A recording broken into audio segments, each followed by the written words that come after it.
चलिए क्वेश्चन लिखिए। 15 सेंटीमीटर त्रिज्या वाले 15 सेंटीमीटर त्रिज्या वाले पीतल के एक ठोस गोले को पीतल के एक ठोस गोले को 6 mm व्यास के 6 mm व्यास के एक तार में खींचा जाता है। एक तार में खींचा जाता है। तार की लंबाई सेंटीमीटर में क्या होगी? तार की लंबाई सेंटीमीटर में क्या होगी? देखो क्वेश्चन समझ रहे हो क्या कह रहा है? क्वेश्चन कह रहा है कि एक पीतल का गोला था। एक पीतल का गोला था जिसका जो त्रिज्या थी वो कितनी थी? 15 सेंटीमीटर। ठीक है। एक व्यक्ति ने क्या किया कि इस पीतल के गोले को, जिसकी त्रिज्या कितनी है? 15 सेंटीमीटर, इसे गोला ही मान के चलिए। कहीं कहीं ये इस वजह से वो पड़ गया है। एक आध गोले के ऊपर गोला मार दो तो दब जाता है ना, उस टाइप से हो गया है, वो मन समझ लिया। ठीक है। 15 सेंटीमीटर इसकी त्रिज्या थी और इसको पिघलाकर एक 6 mm वाला 6 mm क्या है इसका? व्यास। 6 mm व्यास वाला एक तार खींच दिया। तो हमसे पूछा है कि ये बताओ, ये जो तार खींचा है इसकी लंबाई कितनी होगी? किसमें? सेंटीमीटर। ठीक है। अब देखो कल एक क्वेश्चन कराया था तो उसमें क्या बताया था कि जब ये तार खींचेंगे और ये गोला है तो ये बेलन बन गया। बेलन बन गया ना। और ये गोला है तो इनका क्या सेम रहेगा? दोनों का आयतन। आयतन सेम रहेगा। यानी जितने धातु का ये गोला बना हुआ होगा उतनी ही धातु का ये तार बना हुआ होगा। जो धातु होगी वो तो सेम रहेगी। ठीक है ना? समझ में आया? अब जैसे देखो ये यहां पर हमारा बेलन बना और इधर क्या था? गोला। यानी कि गोले का आयतन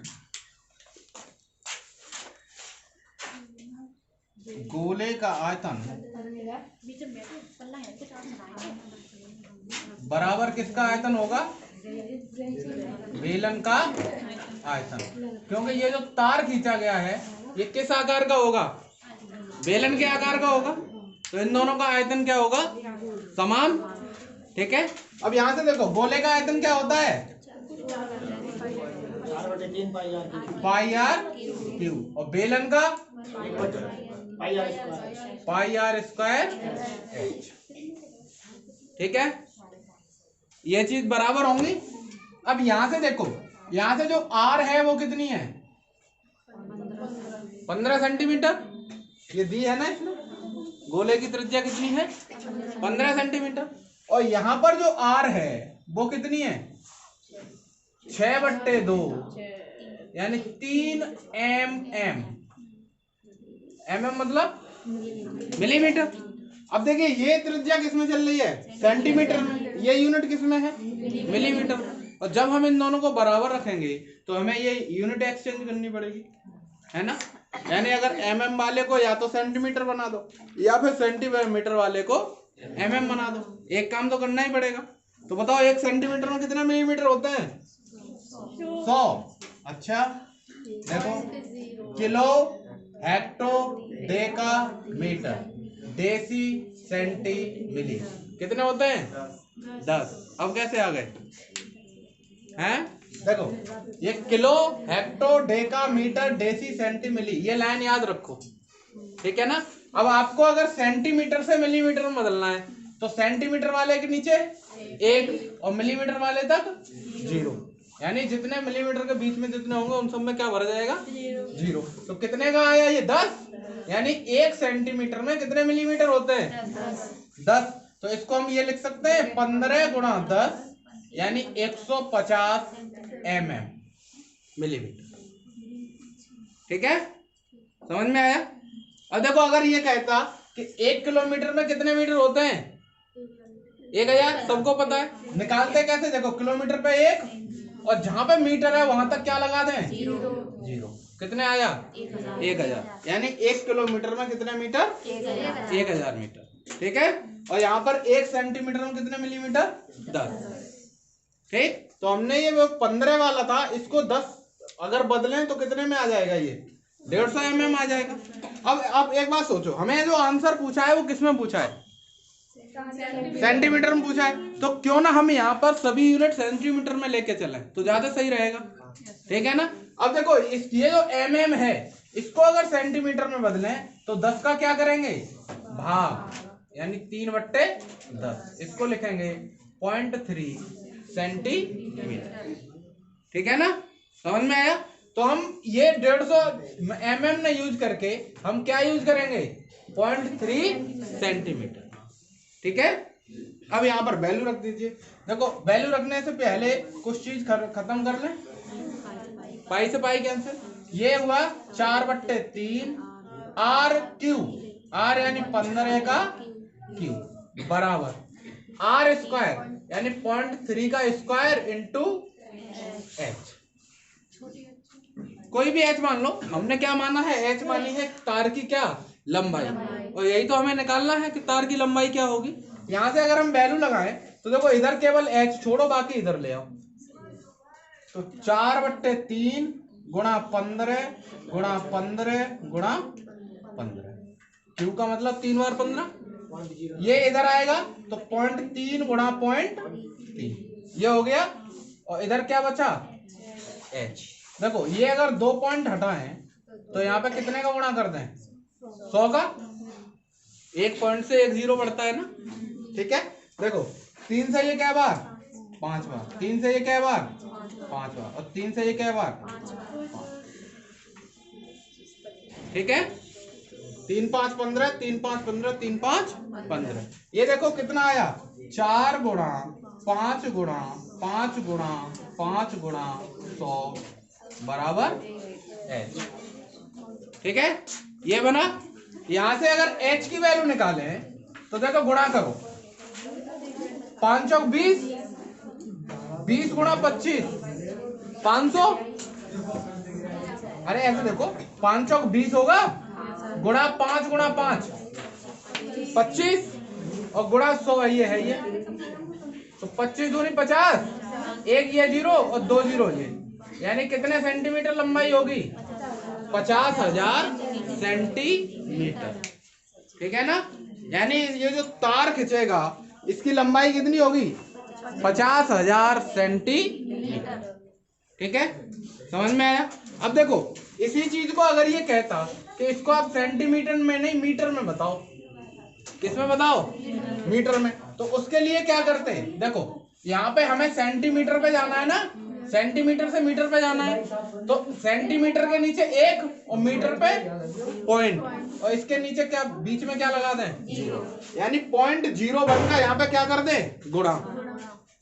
ठीक है ना। समझ में आया? और अगर आप इधर से देखोगे तो 100 बनेगा, या फिर 100 का क्या दे दो? भाग। ठीक है। समझ में आया? कोई दिक्कत? यहां से आप एक चीज और देख सकते हो कि अगर किलोमीटर की कहता तो किलोमीटर में चेंज कर देते कि किलोमीटर पे 1 और सेंटीमीटर पे लास्ट वाला 0। सेंटीमीटर तक 0 लगाते चले जाओ। क्या 0 हो गए? 5। इसका इसमें भाग लगा देते, भाग लगा देते तो 0.5 किलोमीटर आ रहा होता। ठीक है ना। समझ में आया? लेकिन हमें वैल्यू किस में पूछी है? सेंटीमीटर में। तो जो हमारा आंसर होगा वो कितना हो जाएगा? 50,000 सेंटीमीटर। ठीक। चलिए नोट।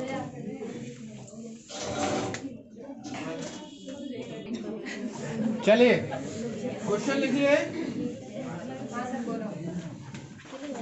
क्वेश्चन है 10.5 सेंटीमीटर त्रिज्या का, 10.5 सेंटीमीटर त्रिज्या का एक धातु का गोला पिघलाकर, एक धातु का गोला पिघलाकर 3.5 सेंटीमीटर त्रिज्या, 3.5 सेंटीमीटर त्रिज्या तथा 3 सेंटीमीटर ऊंचाई वाले,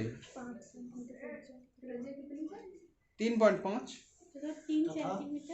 तथा 3 सेंटीमीटर ऊंचाई वाले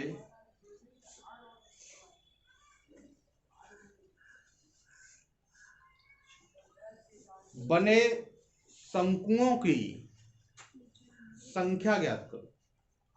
ऊंचाई वाले बने शंकुओं की संख्या ज्ञात करो। देखो क्वेश्चन समझो क्या कह रहा है। ये कह रहा है एक धातु का गोला था कोई, और इस गोले की जो त्रिज्या थी वो त्रिज्या कितनी थी? 10.5 सेंटीमीटर। ठीक है ना। और इस गोले को पिघलाकर उसने छोटे छोटे शंकु बना दिए। ये बने ना इस टाइप के, यही होता है शंकु। ठीक। और ये जो छोटा वाला शंकु है इसकी त्रिज्या कितनी है? 3.5 सेंटीमीटर। और ये जो ऊंचाई है ये कितनी है? 3 सेंटीमीटर। ठीक है, समझे? इसको पिघलाकर ऐसे छोटे छोटे शंकु बना दिए। ये जो छोटा शंकु है इसकी त्रिज्या कितनी है? 3.5 सेंटीमीटर। और ऊंचाई कितनी है? 3 सेंटीमीटर। तो हमसे पूछा है कि ये कितने शंकु बनेंगे ऐसे, वो संख्या ज्ञात करो। ठीक है ना। कि ऐसे कितने शंकु बनेंगे वो क्या करनी है? संख्या ज्ञात करनी। जैसे बचपन में जब दिवाली होती थी तो मोमबत्ती जलाते थे हैं, और सुबह उठ के मोम भी बीनते हो गए। नहीं, हमने तो बीना है, आप लोगों ने भी बीना है। उठाते थे ना, और मोम को उठा के और फिर उसे सुबह पिघलाते थे, है ना। और पिघला के नई नई शेप बनाते थे हैं। अब एक बात बताओ, ये जो मोम था, जो मोम आपने उठाया और पिघलाया, उसका आयतन तो सेम रहेगा। ठीक है ना। उसने भी तो यही किया है कि इस गोले को पिघलाया और ये शंकु बना दिया। ठीक है। तो यहां पर जो एक चीज सेम रहेगी वो क्या है? आयतन। किसका आयतन? इस गोले का आयतन और इन शंकुओं का आयतन। ठीक है ना, समझ में आया? तो ये जो गोले का आयतन है, इस गोले का आयतन कितने के बराबर होगा? एक शंकु का आयतन, है ना। और कितने शंकु बने उनकी संख्या। ठीक है ना। हमने मान लिया कि एक जो शंकु बना उसका आयतन ले लिया और उसमें कितने का गुणा कर दिया? n का। यानी कि n नंबर ऑफ शंकु उसमें बने। ठीक है। तो ये गोले में से जितना आयतन होगा उतना इन सब का आयतन होगा। ठीक है। तो ये देखो गोले का आयतन क्या होता है? 4/3 पाई आर क्यूब। और शंकु का 1/3 पाई आर स्क्वायर एच। और यहाँ पर n किस लिए? नंबर ऑफ शंकु, नंबर ऑफ कोन, यानी कितने शंकु बने। ठीक है। यहां पर देखो r की वैल्यू कितनी है? 10.5 सेंटीमीटर, 10.5 है ना। और शंकु की त्रिज्या r कितनी है? 3.5 सेंटीमीटर। और h कितनी है? 3 सेंटीमीटर। यही दो चीज दी है ना इसने, यही पूरा डाटा हमें दिया हुआ है। अब हमें क्या करना है? बस वैल्यू रखनी है। ठीक है। वैल्यू रखने से पहले कुछ चीजें क्लियर कर ले। जैसे 3 से 3 खत्म, पाई से पाई खत्म। इधर क्या बचा? 4r³ बराबर r² h इंटू n। समझ में आया? कोई दिक्कत? चलिए आगे बढ़ते हैं। देखो 4 गुणा r की वैल्यू 10.5 का क्यूब बराबर r² यानी 3.5 का स्क्वायर गुणा 3 गुणा n। यहां से अगर n की वैल्यू निकालें तो ये पूरा पार्ट नीचे आ जाएगा इसके। ठीक है।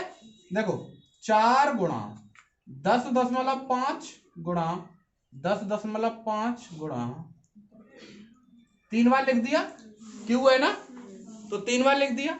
इसके बाद में नीचे क्या आ जाएगा? 3.5 गुणा 3.5 गुणा 30। ठीक है।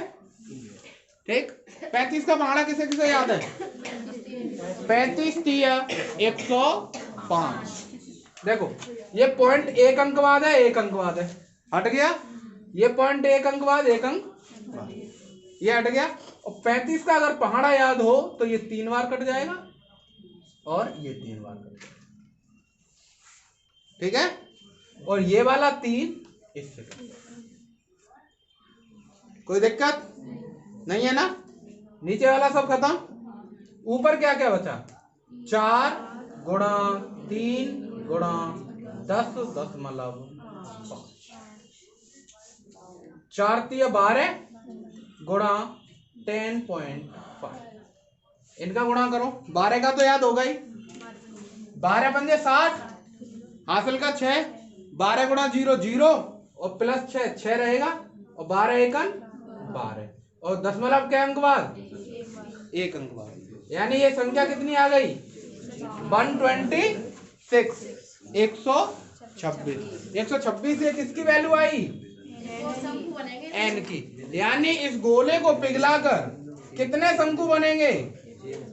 126। यही आपका क्या होगा? ठीक है ना? यही तो पूछा है हमसे कि इस गोले को पिघलाकर कितने शंकु बनेंगे। तो कितने शंकु बनेंगे गोले को पिघलाकर? 126। समझ में आया?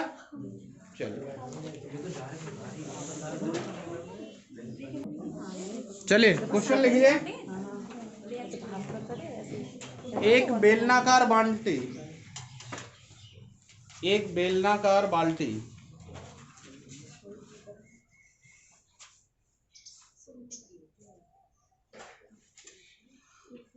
जिसकी ऊंचाई 27 सेंटीमीटर, जिसकी ऊंचाई 27 सेंटीमीटर तथा आधार की त्रिज्या 48 सेंटीमीटर है, 48 सेंटीमीटर रेत से भरी है। हाँ, रेत से भरी है, रेत से भरी है। जब इस रेत को जमीन पर पलट दिया जाता है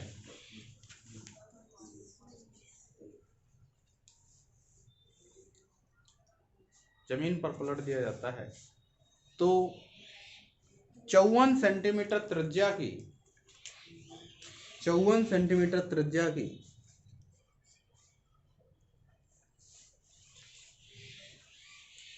त्रिज्या का एक शंक्वाकार ढेर बनता है, एक शंक्वाकार ढेर बनता है, एक शंक्वाकार ढेर बनता है। तो इस ढेर की ऊंचाई ज्ञात करो, इस ढेर की ऊंचाई ज्ञात करो। बालू में तो बहुत खेले होगे, घर पे काम चल रहा है और बालू पड़ी है बाहर, छोटे छोटे बच्चे उससे खेलते ही है ना। तो ऐसे हाथ में लिया, हाँ लड्डू बनाते हैं जब वो गीली होती है, उसको हाथ में लो और आप ऐसे छोड़ो, ऐसे छोड़ोगे तो नीचे एक आकृति जो बनेगी वो शंक्वाकार बनती है, ऐसी बनती है ना, ऐसी आकृति बनती है ना। इसने कहा कि एक बेलनाकार बाल्टी थी, ये बेलनाकार बाल्टी एक आदमी ने भर ली है ना, और भरने के बाद इसको ऐसे पलट दिया। पलटने के बाद ये जो शंक्वाकार आकृति बनी, इसकी जो त्रिज्या है वो 54 सेंटीमीटर है। कितनी है? 54 सेंटीमीटर। हमसे पूछा है कि आप ये बताओ कि इसकी ऊंचाई कितनी होगी, ये h कितनी है, ठीक है ना। और ये जो बेलन है, बेलनाकार बाल्टी है, इसकी ऊंचाई ये कितनी है? 27। त्रिज्या कितनी है? 48। ये डाटा हमें दिया, ठीक है ना। अब देखो इसमें कितना रेत आएगा, किसके बराबर रेत आएगा, मतलब जो रेत होगा उस क्वांटिटी को क्या बोलेंगे? आयतन बक्र संपूर्ण पृष्ठ, आयतन, आयतन बोलेंगे ना। यानी कि इसका जो आयतन होगा वो रेत की मात्रा होगी, ठीक है ना। और इसका जो आयतन है वो रेत की मात्रा है, और रेत की मात्रा तो इसके लिए भी सेम रहेगी। क्योंकि पूरा रेत इस पे पलट दिया ना इसने। इसका मतलब है कि इसका आयतन और इसका आयतन क्या होगा, समान होगा। ठीक है, तो इसका आयतन दोनों को समान कर दो। किसका, शंकु का और किसका, बेलनाकार बाल्टी का। आयतन दोनों समान हो जाएंगे। इसका आयतन शंकु का काफी देर से करा रहे हैं, 1/3 पाई आर स्क्वायर एच। बेलनाकार बाल्टी का पाई आर स्क्वायर एच। इधर स्मॉल एच रखी है, स्मॉल आर, इधर बड़ी आर और बड़ी एच। ठीक है, ये दोनों कैसे होंगे, बराबर। ठीक, अब यहाँ पर वैल्यू की बात कर लेते हैं। तो एच तो हमें निकालना है, एच ही तो ज्ञात करना है। आर की वैल्यू कितनी दी है, 54 सेंटीमीटर। इधर आर कितनी दी है, 48 सेंटीमीटर। और एच कितनी दी है, 27 सेंटीमीटर। ठीक है, और इसकी एच हमें निकालनी है। वैल्यू पहले सॉल्व करना है, तो पाई से पाई खत्म हो गया। इधर बचा क्या, 1/3 आर स्क्वायर एच बराबर आर स्क्वायर एच। वैल्यू रख दें। देखो 1/3 आर की वैल्यू कितनी है, 54 गुणा 54 गुणा एच, तो निकालना ही है। ठीक है ना। इधर देखो आर स्क्वायर यानी 48, आर 48 है ना, तो 48 गुणा 48 इंटू एच 27। 27 का पहाड़ा याद है, 27 दूनी 54, 27 दूनी 54। देखो ऐसे देख लिया करो, ये जो 27 है ये किसके समकक्ष है, 25 के। और 25 दूनी 50 तो सबको ही पता है। 2 बचा ना इसमें से, 2 का 2 गुना 4, 50 और 4 54, यानी 27 दूनी 54। ठीक है, 3 से इसे काटो, 3 एकम 3, 3 8 24। इधर क्या बना, 18 गुणा 2 एच बराबर 48 गुणा 48। एच बराबर निकालें तो 48 गुणा 48 बट्टे 18 गुणा 2। ठीक है, 6 से काट दें, 6 × 18, 6 और 3 दूनी 6 और 6, यानी जो एच की वैल्यू आई वो 8 गुणा 8, यही आई ना, 8 गुणा 8। 8 गुणा 8 मतलब 64 सेंटीमीटर क्या हो जाएगी, ऊंचाई। यानी जो ढेर बनेगा ये कितना ऊंचा बन जाएगा, 64 सेंटीमीटर। ठीक है, समझ में आया, करिए नोट। वाह, क्वेश्चन लिखिए। समान व्यास और समान ऊंचाई वाले, समान व्यास और समान ऊंचाई वाले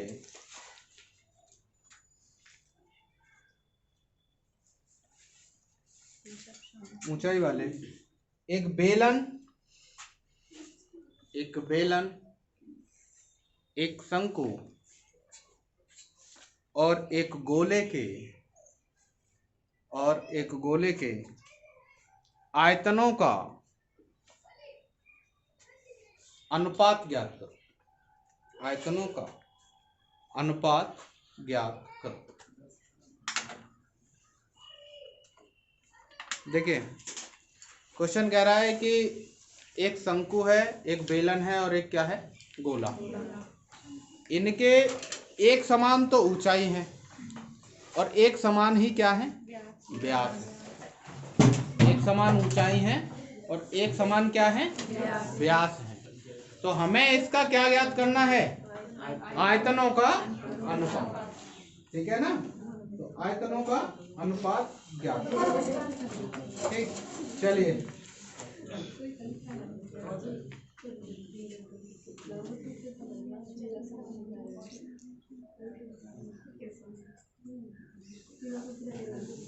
देखो,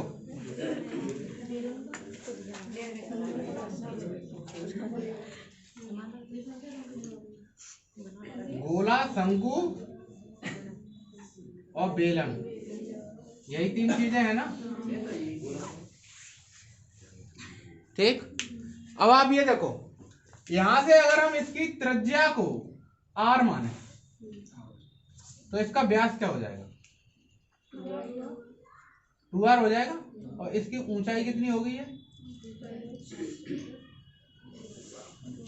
2r होगी ऊंचाई। अरे व्यास ऊंचाई के बराबर ही होता है। ठीक, इसका मतलब क्या हुआ कि इसकी जो त्रिज्या है वो कितनी है और ऊंचाई कितनी है। ठीक, इसकी जो त्रिज्या है वो कितनी है और ऊंचाई कितनी है। ठीक, समझ में आया। तो हमें किस किस का पूछा है? बेलन अनुपात शंकु अनुपात गोला। अब इनके पहले लगाओ फॉर्मूला। बेलन का क्या होता है? पाई आर स्क्वायर एच। शंकु का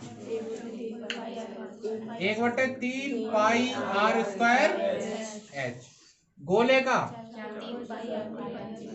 पाई आर। पहले हम इसमें 3 का गुणा कर दें, पूरे में 3 का गुणा कर दें तो ये 3 हट जाएगा, ये 3 हट जाएगा, सादा सादा सी वैल्यू आ जाएगी। उसके बाद में पाई भी हटा दें तीनों से, क्योंकि तीनों में कॉमन है ना, और जो कॉमन है वो हटाते जाओ, अनुपात है ना।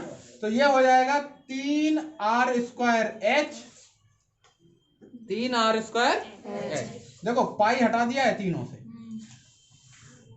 ठीक है। और यहां पर 3 का गुणा करके ऐसे 3/3 किया तो ये 3 भी हट गया, तो ये वाला 3 ये आ गया, आर स्क्वायर एच अनुपात आर स्क्वायर एच अनुपात 4r। ठीक है। अभी आप ये देखो, r की वैल्यू तो r मानी है हमने, और h की जो वैल्यू है वो क्या है? 2r। h की वैल्यू कितनी है? 2r। रख दीजिए यहां पर वैल्यू 3r स्क्वायर और h की वैल्यू 2r अनुपात r square into 2r into इस टू 4r क्यूब। ठीक है। यहां से देखो, 2 सब में कॉमन दिख रहा है, दिख रहा है ना। तो देखो 2 से ये हटा रहा हूं मैं, ध्यान रखना। देखो ये 2 खत्म, ये 2 खत्म, और यहाँ 2 गुणा 2 है ना, तो यहां से 2 हटाएंगे तो 2 बचेगा। ठीक है, कोई दिक्कत? देखो ये आया 3r cube, r square into r cube is to r square r cube. ये देखो 2r क्यूब, आर क्यूब सब में दिख रहा है, हटा दें, ये हटा दो, तो यहाँ पर तो 1 बचेगा ना, जिसका कोई नहीं उसका मालिक 1। तो आंसर आ जाएगा 3:1:2। यानी बेलन, शंकु और गोले के अगर त्रिज्या और ऊंचाई बराबर हों, ठीक है, तो अनुपात क्या आ जाएगा? 3:1:2। ठीक है ना, समझ में आया?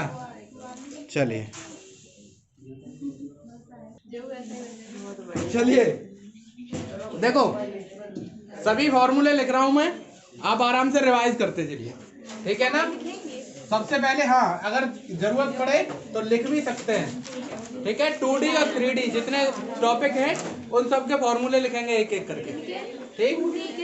2D और 3D दोनों। देखिए पहला वर्ग में क्या होता है? इसकी चारों भुजाएं कैसी होती हैं? बराबर, और प्रत्येक कोण 90 अंश का होता है, ठीक है ना। पहला चीज आता है इसका क्षेत्रफल। क्षेत्रफल के लिए अगर वर्ग की प्रत्येक भुजा a मान ली जाए तो क्षेत्रफल होगा a स्क्वायर, भुजा का वर्ग, और इसका परिमाप होता है 4 गुणा a, यानी 4a बोलते हैं, ठीक है। इसके बाद एक और चीज आती है इसका विकर्ण। विकर्ण क्या होता है? a√2, ठीक है। इसके बाद दूसरा टॉपिक है इसका आयत। आयत के लिए लंबाई इसकी दो भुजाएं आपस में भुजाएं जो आमने सामने की भुजाएं कैसी होती हैं, बराबर, एक लंबाई और एक चौड़ाई। और अगर क्षेत्रफल की बात की जाए तो L इंटू बी, लंबाई गुणा चौड़ाई। परिमाप की बात की जाए तो चारों भुजाओं का योग यानी 2L plus B, 2L plus 2B, 2L होंगी या 2B होंगी, इन सबको क्या कर दें, जोड़ दें, तो क्या आ जाएगा, परिमाप। और विकर्ण की बात की जाए तो under root L square plus B. ठीक है। इसके बाद आता है त्रिभुज। त्रिभुज का चिन्ह बना रहे हैं केवल, ठीक है ना। त्रिभुज कितने प्रकार के थे, भुजाओं के आधार पर और कोण के आधार पर। भुजाओं के आधार पर तीन तरह के थे, समबाहु त्रिभुज, समद्विबाहु त्रिभुज और विषमबाहु त्रिभुज। ठीक है ना। समबाहु त्रिभुज यानी जिसकी तीनों भुजाएं बराबर हों, समद्विबाहु त्रिभुज जिसकी दो भुजाएं बराबर हों, और विषमबाहु त्रिभुज जिसकी तीनों भुजाएं अलग अलग। कोणों के आधार पर समकोण त्रिभुज यानी जिसमें एक कोण 90 अंश का हो, ठीक है ना। न्यून कोण त्रिभुज जिसके तीनों कोण 90 अंश से छोटे हो, और अधिक कोण त्रिभुज जिसका एक कोण 90 अंश से बड़ा। ठीक है। और त्रिभुज के तीनों कोणों का योग कितना होता है, 180 अंश। ठीक। तो त्रिभुज का जो क्षेत्रफल का फॉर्मूला है वो मेन फॉर्मूला होता है 1/2 आधार गुणा ऊंचाई। आधार गुणा ऊंचाई, ये ऊंचाई होती है लंबवत ऊंचाई, यानी सामने वाले शीर्ष से, किसी भी शीर्ष से उसकी सम्मुख भुजा पर एक लंब डाल दो, वो उसकी लंबवत ऊंचाई कहलाएगी। ठीक है ना। इसका परिमाप, परिमाप क्या होता है, परिमाप तो वही सभी भुजाओं का योग, जैसे कि इसमें वर्ग में चारों भुजाओं का योग था, चारों भुजाएं थी, तो आयत में भी चारों भुजाओं का योग था। इसमें कितनी भुजाएं होती हैं, 3, तो तीनों भुजाओं का क्या हो जाएगा, योग। ठीक है ना, तीनों भुजाओं का योग, ये क्या हो जाएगा, परिमाप। ठीक है।